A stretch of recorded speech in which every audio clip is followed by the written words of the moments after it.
Hello everybody, Keith here again. For the first time in a while I've got an odd spare hour, and I'm going to be able to do a repot. And this, as you can see, is the Guarechea or Encyclia Black Comet.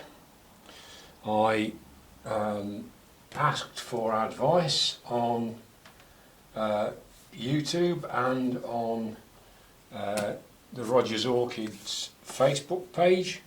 And the general opinion was that this does okay in small bark. I've got some small bark. I really want to get it out of this peaty stuff. We've got two nice new growths coming, so hopefully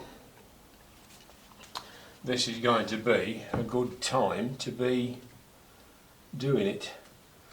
But of course, until you actually get into the pot, you've never got any great idea of what on earth is happening. But it's got to be said that all the pseudobulbs are really nice and plump, so I don't think there's a lot wrong with the roots. But now let's have a look and see what we've got. Well, get rid of some of this loose. Oh, it's coming away a treat, that is. That's good. Yeah, it's pretty sodden, and I think I'm going to have to take a little bit of time with some of my tools to get it off where it's tangled.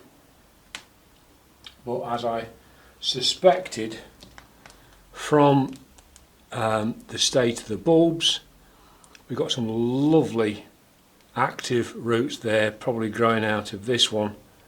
So I think, as I hoped, I've got a good chance of getting this to repot at just the right time.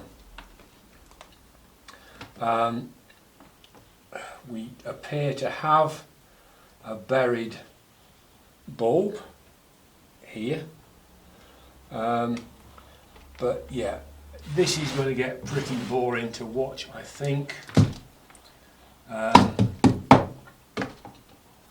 So I will love you and leave you for a few minutes, and then I'll come back and I'll show you what I've actually got after I've got all this stuff off. Okay, so back again. The roots look pretty good. There are going to be a few that aren't wonderful, but the great majority are doing very well. It's quite interesting because, I don't know how well you're going to see that, down by my fingernail is what I would guess is a seedling bulb. And then you've got this one, and then you've got that one. Now that one and that one were completely buried.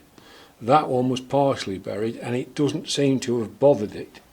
So that's important to know, that I can put this back in the pot at a similar level to where it was before and not worry about it. I'm not going to do very much about chopping roots. I just genuinely don't think it's worth upsetting anything. It's looking very good. I'm really pleased with it. The biggest problem actually has been trying to keep hold of it without knocking either of these new growths. So I've rinsed out the pot it came in, because that's a perfectly adequate pot for it. I mean, actually, just as a by the by, let me get some coarser stuff to put in the bottom.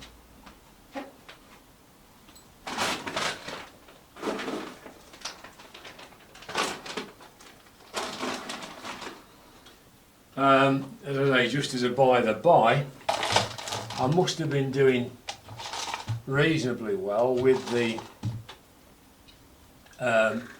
old medium, because I haven't actually killed the roots.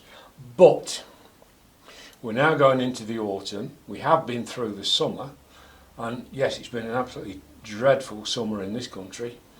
I know they've had very high temperatures on the continent. It's been 40 odd in Spain and what have you. Over here, no, we've had some warm days. Like this week, we had a warm day on Thursday.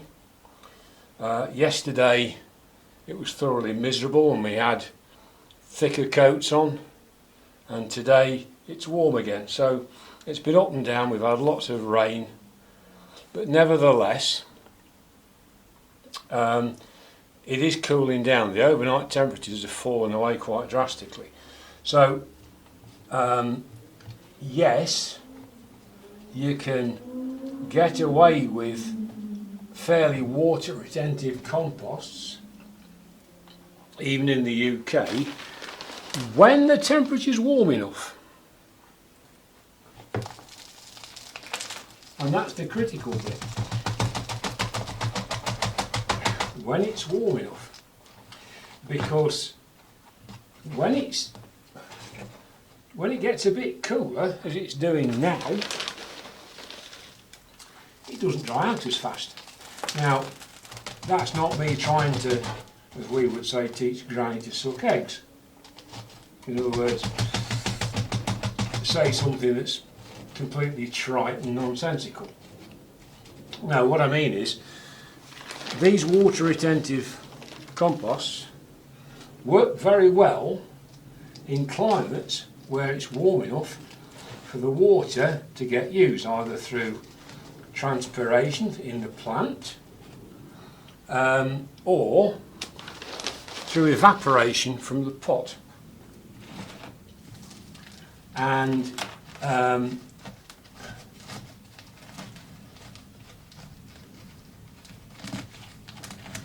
so yes, you can use these things, but as I found with my Psychopsis, which is another one that likes it on the moisture side, we're still talking about a cycle though. There are very, very few orchids that will put up with roots that are wet all the time. The vast majority of the ones that we get in the hobby are going to be either wet dry, which is most of the monopodials, you know, the Phalaenopsis, the Vandas, Rhinanthras and what have you.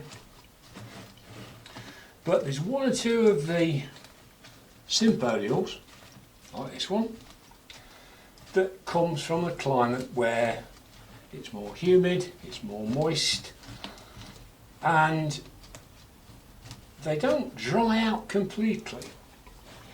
But what I've found from that Psychopsis is that what it doesn't want to do is stay wet. And when I first repotted my Psychopsis, and you can go back and have a look at my channel, you'll find it from several years ago, I mixed it with moss, and I put far too much moss in, and it was staying too wet to re-water, shall we put it, and this was for, I don't know, 2 or 3 weeks, and the plant did not like it at all. It really sulked. So I bit the bullet. After a couple of months, it obviously wasn't happy, fetched it out of the pot, put less moss in, and tried to get it so that it dried out in about 10 days, and then it started to pick up. But that meant that what might be watering at 10-day intervals in the summer, where basically you can slap as much water through the pot as you like, in the winter I had to be extremely careful and put in a very, very small amount of water, just enough to keep everything going, and not drench it, because if I drenched it we were going to be back up to 2 and 3 weeks and everything was going to go south. So like with this, I'm hoping now that putting it into this Burnham medium bark, which is what I've done. It's a fine rooted, reasonably fine rooted orchid, fairly typical of the sympodial types in my experience, which is not great. So most of them have quite a thinnish root, so you don't want massive great lumps of bark, otherwise you're going to end up with too much airspace. So hopefully with this it'll keep enough moisture to keep the plant happy. I'm going to have to monitor it while I work out what it needs. But yeah, we've learnt quite a bit today. We've learnt that this is an orchid where burying a pseudobulb is not going to cause damage. Again, Psychopsis, you get one of those where you've got a pseudobulb which is not above the surface of the compost, and it'll turn black almost overnight. And when it grows, it puts them on the top. Now the roots might like it damp, the pseudobulbs don't, so you've really got to be a bit cute. And as Roger Frampton so frequently says, read the books by all means, but the important bit is to read the plants. What are the plants telling you? Because just books, like YouTube and like so many information sources that we've got today, and we've got far more than we would have had 20 years ago even. But nevertheless, you live in a particular environment. I live in the middle of England, where it's temperate, yes, but we get 4 definite seasons. I know if you go to some places, my relatives in Canada, for example, live not far from Toronto. Their spring and fall are about 2 weeks. Down in South Africa, I once did some work at Nottingham University in conjunction, well, it was part of a project in conjunction with the University of Stellenbosch, which is just outside Cape Town. Beautiful place in Stellenbosch, or it was when we're going back to, what, the late 90s, the last time I went out there. But again, their spring and autumn were about 2 weeks. And it could go from being 40 degrees to 20 degrees in that time. Over here, no, it doesn't do that. It's a much more gradual change. We'll have warm days and cold nights, and it'll gradually, everything will wind down. But nevertheless, what I'm trying to say, and I'm waffling, I'm sorry about that, is when you look at information on YouTube, in internet forums or anything else, I wouldn't say take everything with a pinch of salt. But I can learn from Danny, Miss Orchid Girl, but Danny lives on Cyprus. Cyprus is far hotter than it is here, more or less all year round. I can learn probably more from Ince's Chap, or Roger Frampton, or Ed's Orchids, or Margaret from Orchids and Gardens in England, because they live in a similar kind of latitude. I'm sorry about that, that's something popped up on my phone as a message notification. So anyway, I'll shut up and just say, learn what you can from where you can, but this is the important thing. Is it happy? If it's happy, you're doing it right. If it's not happy, no matter what anybody else says, this is how I grow it, this is not how I grow it, you're doing it wrong. So then you've got to try and find out what's wrong with it. And it's your environment, it's your plants, and it's you. And you've got to look at your routine. It's no good looking at a book, because you don't know where the author lived and how he kept stuff. Keep it in a greenhouse is very different to keep it on a windowsill, or me keeping it in a conservatory, as I do a great many of my plants, because we also use this conservatory as a conservatory and we're still sitting here.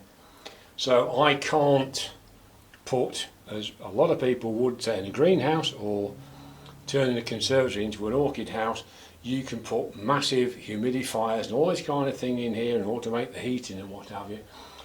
Pretty much my plants take what they get. I do my best, but if it wants a humid atmosphere, it gets put on a humidity tray. That's some aquarium gravel in a saucer, and then this stands in a saucer on top. So, to stop waffling and stop boring everybody rigid, thank you for watching. I hope you've enjoyed it. I really enjoyed doing this one. It's nice when you pull an orchid out of its pot for a repot and you find the roots are in brilliant condition, the pseudobulbs are in brilliant condition. You don't snap a growth off, which is something that we all do, unfortunately. And I look forward to seeing you soon. Cheers for now. Bye.